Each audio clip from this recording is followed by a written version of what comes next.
They said she was just a school teacher, too young, too soft, too naive to understand how things worked out west.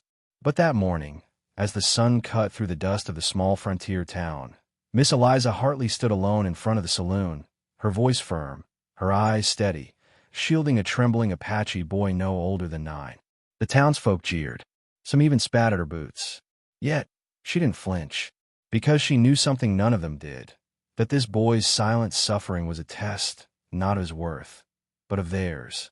And she refused to fail it. No one remembered how the fight started. Maybe it was a stolen apple. Maybe just his skin.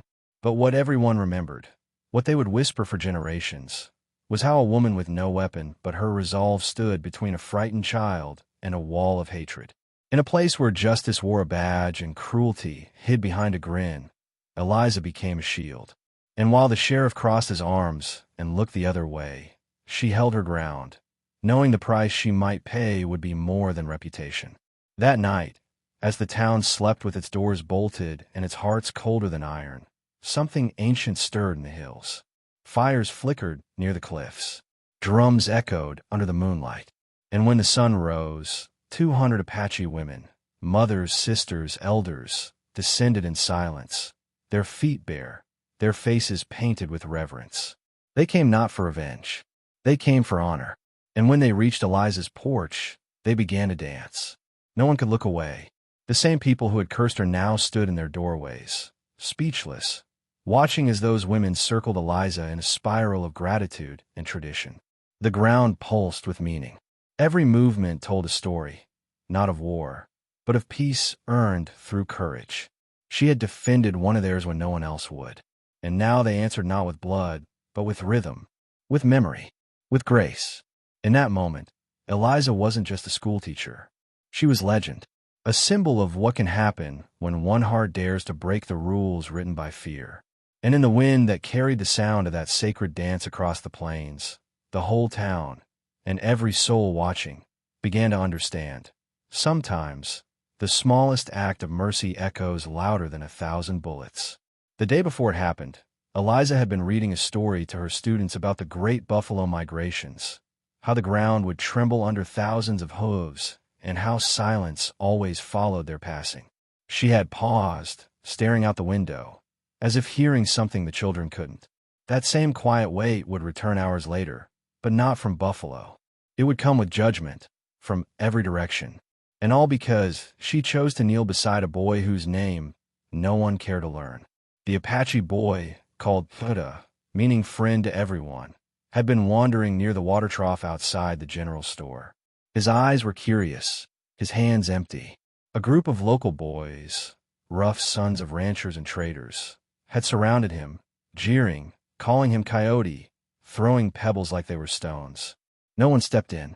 Not the banker sipping lemonade.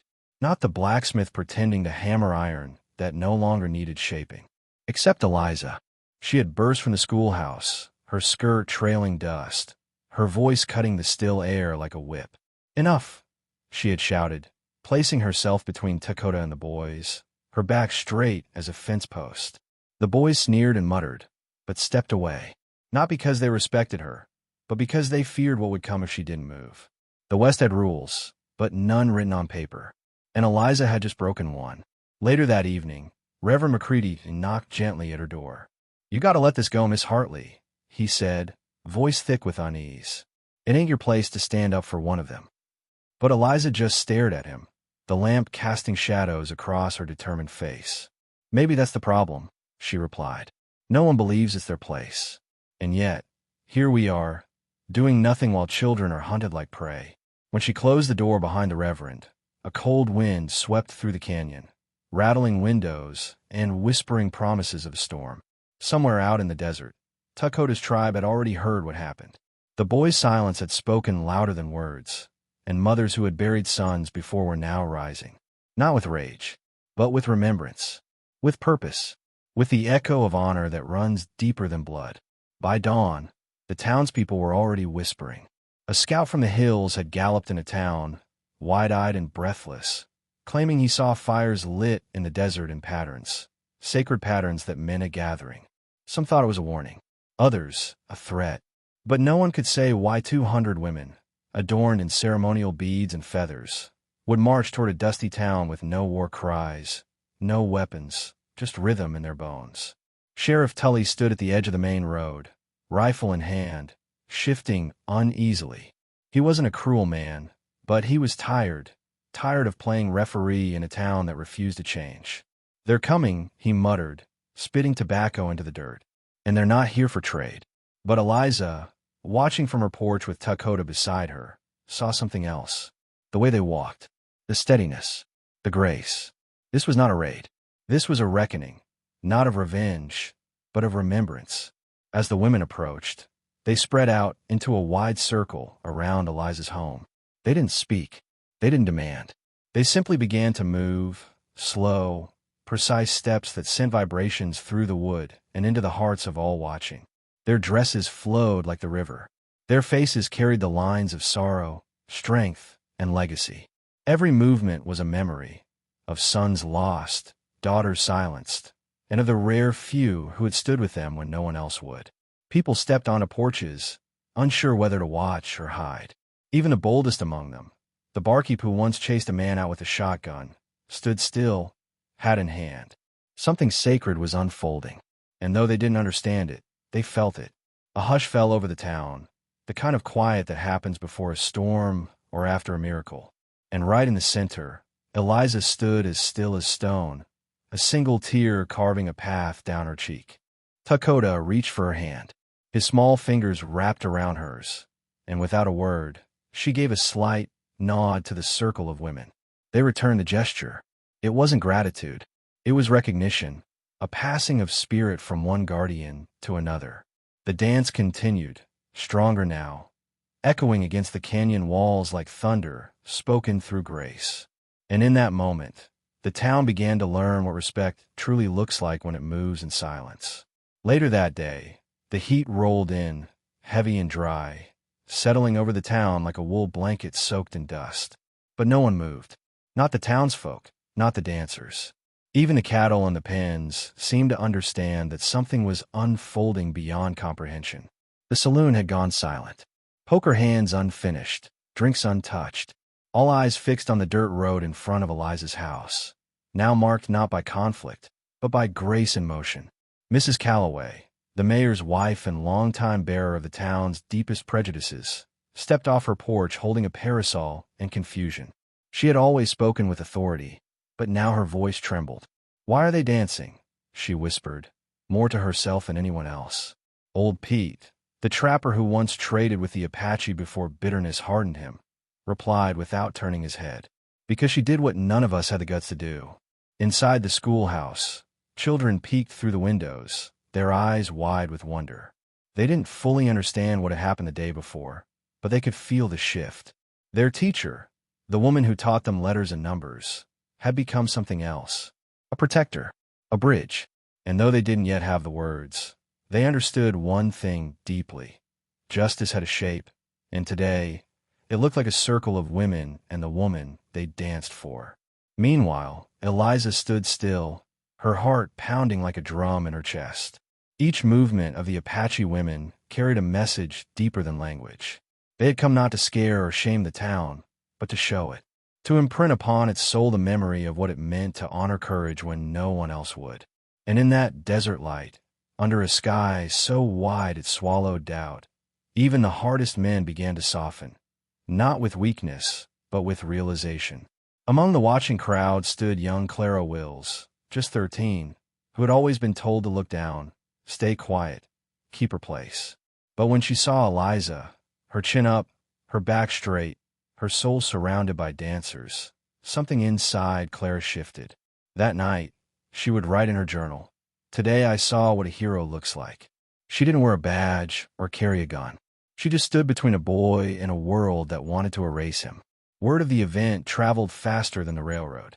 By dusk, riders from nearby towns arrived with curiosity and disbelief etched on their faces. They had heard the rumors that a white woman had defended an Apache child, and, in response, the tribe's women danced in her honor. Some came to scoff, others to witness. But all of them, without exception, left changed. Eliza hadn't moved from the porch. Her legs ached, her mouth dry, but her spirit stood taller than ever. One of the dancers, a matriarch with hair silver as the moon, approached her. In slow, deliberate English, she spoke. "You saw the child not as a threat, but as a soul. For that, we see you." Then she pressed her palm to Eliza's chest and murmured a blessing in Apache, so ancient it seemed to stir the dust at their feet. Sheriff Tully lowered his hat. For the first time in his tenure, he understood he had protected law, but not justice. His voice cracked as he muttered, "Miss Hartley, you've shamed us," without a single word. But she didn't answer. Her silence wasn't out of pride. It was reverence. She knew the moment didn't belong to her alone. It belonged to Dakota, to the women dancing, to all who had been unseen until someone dared to look. As twilight deepened, lanterns flickered along the porches, casting golden halos over the faces watching history unfold. And though no official proclamation was ever made, something changed that night in the hearts of the people. The dance was not just tribute. It was medicine. It healed old wounds with rhythm and presence. With the knowledge that when fear is replaced by understanding, enemies can become guests, and strangers, family. And Dakota, once small, afraid, and voiceless, stood tall beside Eliza, his eyes fixed on the dancers. In that moment, he wasn't just protected, he was seen.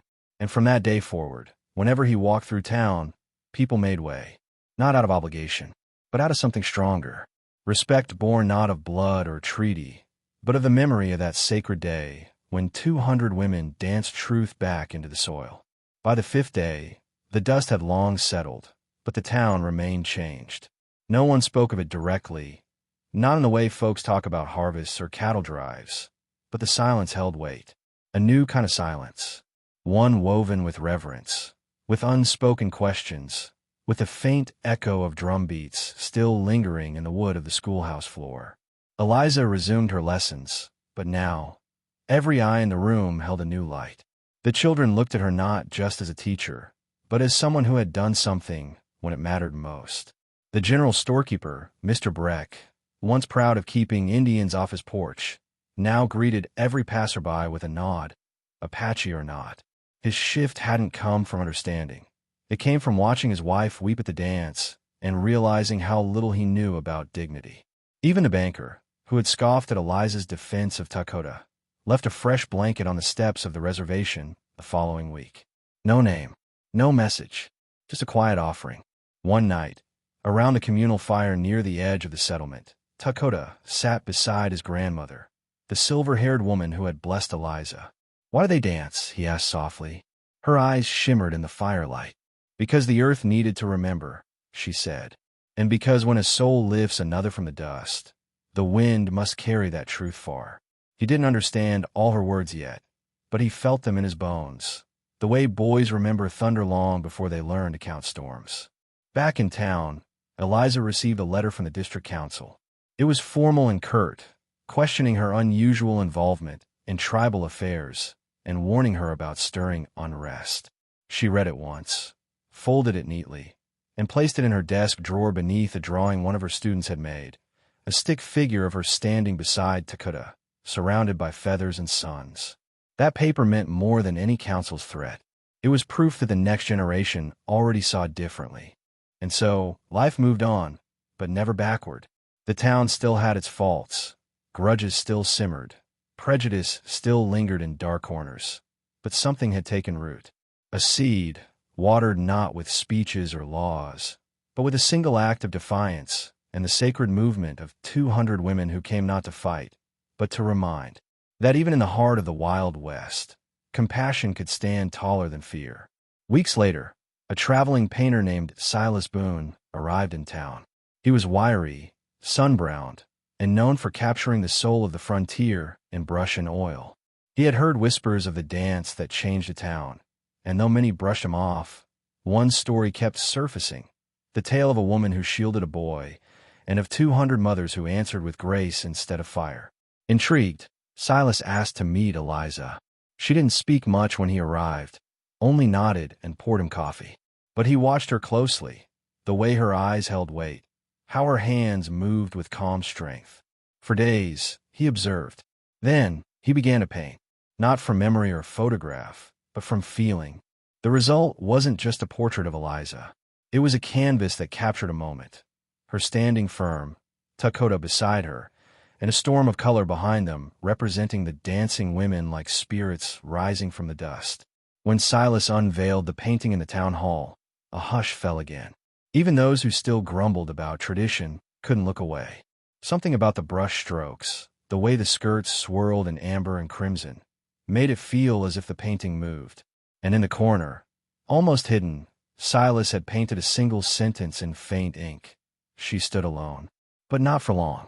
Dakota, now smiling more than he used to, brought his friends to see it. He no longer walked with his head down. The children, once trained to ignore boys like him, now invited him into their games. And while not every adult approved, none dared speak against it. Not after witnessing what reverence looked like when it danced in a town. Eliza never claimed credit. When asked about the day, she would simply say, it was the right thing to do. But in the silence of the desert, in the way the wind shifted near the cliffs, the people began to sense that something greater had passed through, something ancient and awake. The West had always been a land of legends, and now they had one of their own. One not written in blood or conquest, but in courage, rhythm, and the fierce tenderness of a heart that would not turn away. As autumn rolled in, painting the canyon rim with fire-colored leaves, the memory of the dance still pulsed beneath every footstep in town. People no longer spoke of Eliza's act with disbelief. They spoke of it with a strange mix of awe and shame. It wasn't just that she had defended the boy. It was that she had seen him. In a world where so many passed each other like shadows, that alone had shifted something unspoken. The mayor, pressured by external voices and internal pride, held a town meeting weeks after the event. He had hoped to reassert control, perhaps to quiet the murmurs of change. But when he called for order and questioned Eliza's influence, an old rancher named Cyrus, who had once lost land to an Apache raid, stood and said, maybe if we had seen more boys like Dakota back then, we'd have less graves now. The room went still. No one expected Cyrus to speak. Fewer still expected him to defend them. Dakota's tribe remained distant but present. Their visits were no longer met with wary glances or muttered threats. Instead, they brought goods, herbs, crafts, and stories. Elders shared legends by the edge of town, their voices slow and full of echoes, and children gathered to listen with open eyes. What was once feared had become fascinating, and through that fascination, a bridge was built. Not wide, not strong, but real. Eliza, ever quiet, never saw credit. Her classroom remained the beating heart of the town. But her lessons shifted. She began to teach not only arithmetic and letters, but empathy. She told tales of different peoples, honored stories from every side of the canyon, and let the children write their own versions. The pages they turned carried more than ink. They carried legacy. And through it all, Dakota stayed close. He began helping with lessons, showing other children how to braid cordage, how to track tiny footprints, how to listen to the wind. One afternoon, as he spoke about how his people read the stars, a girl raised her hand and said, I want to learn that too. It was a simple sentence. But for Dakota, it was everything. He was no longer just tolerated. He was wanted. He belonged. Winter approached with a quiet hush, blanketing the frontier in brittle frost and silence. But even the cold couldn't erase what had bloomed that season. A town once hardened by fear and tradition now found warmth in new rituals. When the first snow fell, children ran through the streets, shouting, "First white breath," a phrase Dakota had taught them, borrowed from his people's winter prayers. Eliza noticed how the children began mixing customs without hesitation. They would decorate trees and hang dream bundles together. At night, prayers were said in more than one tongue. These weren't grand changes. They were small, subtle shifts, but powerful like streams cutting through rock. And every time Eliza watched them, she thought back to that morning when she first stepped between Dakota and the angry boys. She hadn't known what would come, only that she couldn't stay still. One evening, as snow fell in thick, silent flakes, a knock came at Eliza's door. It was the silver-haired matriarch once more, bundled in fur and carrying a small carved box. Inside was a necklace, woven with bone, turquoise, and sinew, the kind only given to those who had earned a place in the tribe's story. "You're not one of us by blood," the woman said, "but by spirit. You walk beside us now." Eliza accepted it without a word, her hands trembling. She knew what it meant. It wasn't just honor. It was trust, something the West did not give easily, and something the Apache guarded fiercely. That necklace would become her most treasured belonging, not because it was rare, but because it was given. That winter, the town didn't just survive the cold. It learned how to warm itself from the inside out. And as fires burned in hearths and in hearts, people began to carry the story forward. Not as gossip, but as truth. The story of a woman, a boy, and a dance. A story that refused to be forgotten. A story that, like snow over dust, softened the ground enough for something new to grow. Spring returned with a quiet grace, and with it, a sense of renewal that felt deeper than just the turning of seasons. Flowers bloomed not only in the fields, but along the very edges of the reservation trail, planted by children from the school, who had gone with Eliza and Takuta, carrying pouches of seeds and hands full of intention. The path once marked by suspicion now bore petals of unity. The land itself seemed to nod in approval. Travelers passing through began to hear strange stories, not of shootouts or cattle rustlers, but of a town that had changed its heart. Some dismissed it as fantasy. Others came to see for themselves. And when they arrived, they didn't find monuments or speeches. They found small things, a beaded bracelet hanging in the general store, Apache herbs drying on porches, children playing tag in 2 languages. It was quiet, but it was undeniable. One evening, at the edge of the canyon where orange met indigo, Takuta sat with Eliza watching the sky bleed into stars. "Do you think they'll always remember?" he asked. She didn't answer right away. Instead, she handed him a small book. Inside were pages filled with drawings, memories, and stories, many of them told by the students. One page read, "The day the women danced, we learned to see with new eyes." She smiled softly. As long as stories are told, memories breathe. The town's church, once a place where the tribe was unwelcome, began holding shared vigils on the equinox. Pastor McCready, once uncomfortable with Eliza's defiance, now stood shoulder to shoulder with the matriarch, their prayers rising together into the same sky. They spoke different words, but their silences matched. What began as awkward coexistence was slowly becoming sacred cooperation. And Eliza, she never called herself brave, but her actions had shaped something enduring. Not a movement, not a rebellion, but a rhythm. Like the sound of feet in sacred dust. Like the way thunder rolls across the plains before the rain. She had simply stood still, and in doing so, reminded a broken town that stillness, too, can be a force of nature. Years passed, and the West shifted once again. Railways stretched like iron veins across the land, and cities grew where towns once stood. But in that small settlement carved between dust and sky, the story lived on. Children born after the dance knew it by heart. Elders whispered it by firelight, and travelers passing through it often paused at the edge of town, sensing something sacred in the wind. Takuta, now a man, returned often to visit Eliza, though time had painted her hair with silver and slowed her steps. He had become a teacher among his own people, a storyteller, a bridge, much like she had been for him. One spring, he brought his own daughter to meet her.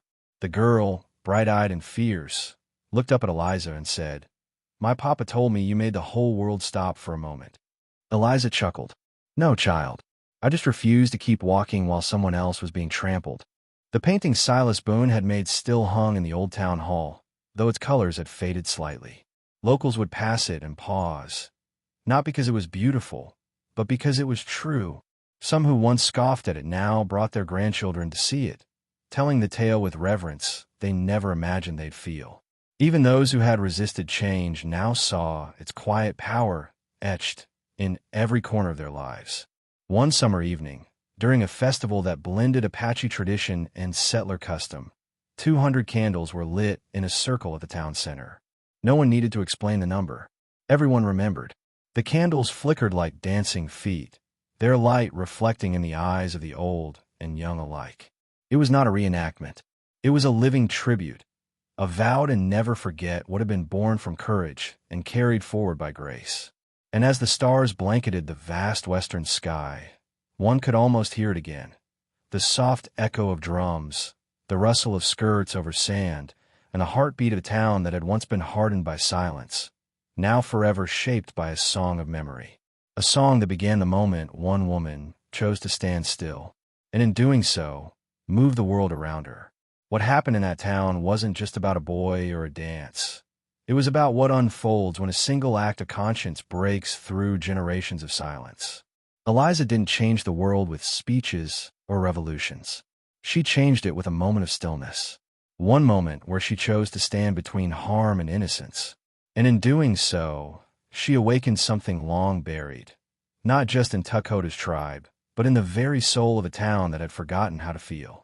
Over time, the footprints faded, the dancers returned to their homes, and the dust of the West moved on. But what remained was far more powerful, a shared story, passed from mouth to mouth, heart to heart. A story that reminded everyone who heard it that bravery doesn't always wear boots or carry guns. Sometimes, it wears a simple dress, holds a child's hand, and refuses to look away. Sometimes, the fiercest revolution is made in silence.